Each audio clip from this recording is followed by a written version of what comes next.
ইচ্ছে থাকলেই উপায় হয়। তো আজকের একটা মিনি ব্লগ ছোট্ট করে নিয়ে এলাম। আমি সকাল থেকে কি করলাম, আজকে রবিবার, আজকে প্রচুর কাজের চাপ। দেখো বাড়ি ঘর খাওয়া দাওয়ার পর এলোমেলো এলোমেলো সব ছিটানো।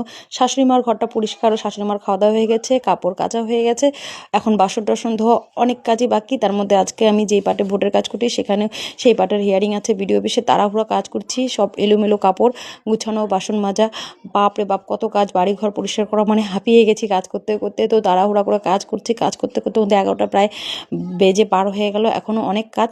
তো কাজ করতে করতে তোমাদের সঙ্গে একটু আমার মুখের মেকআপটাও একটু শেয়ার করে ফেললাম। তো মুখটার মধ্যে অনেক প্রচণ্ড দাগ, তো একটু ফেস প্যাক লাগিয়ে নিলাম, একটু স্ক্রাব করে নিয়েছিলাম।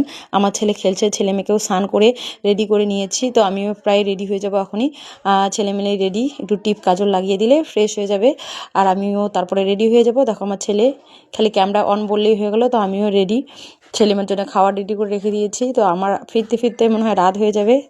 তো দেখো পরে কি হচ্ছে। তো আমি বেরিয়ে পড়েছি ভিডিও অফিসের উদ্দেশ্যে, আর এমনি আমার লেট হয়ে গেছে। তার আগে দেখো এই যে সারগুলোটা আমার আগে আগে, একটু যেতেও ভয় লাগছে কিন্তু যেতে তো হবেই। আর এমনিতে দেরি হয়ে গেছে, তারপরে রেল লাইন রাস্তা, রেল গাড়ি আসবে দেখে রাস্তা বন্ধ, কী অবস্থা দেখো। আমার টেবিলে আমি বসে পড়লাম, প্রচুর লোক আসছে এখানে, পুলিশ টুলিশ অনেক কিছুই আসছে। এদিকে এদিকে হিয়ারিং হচ্ছে, এই সাইডে হিয়ারিং হচ্ছে, এই সাইডে হিয়ারিং হচ্ছে, বাইরে প্রচুর লোক আছে। তো অনেকক্ষণ ব্যস্ত থাকবো।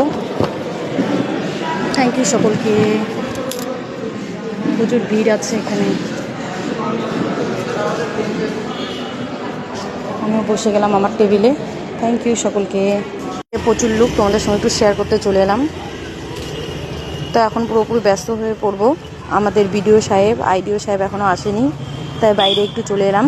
দেখো প্রচুর লোক, এই সাইডেও প্রচুর লোক আছে।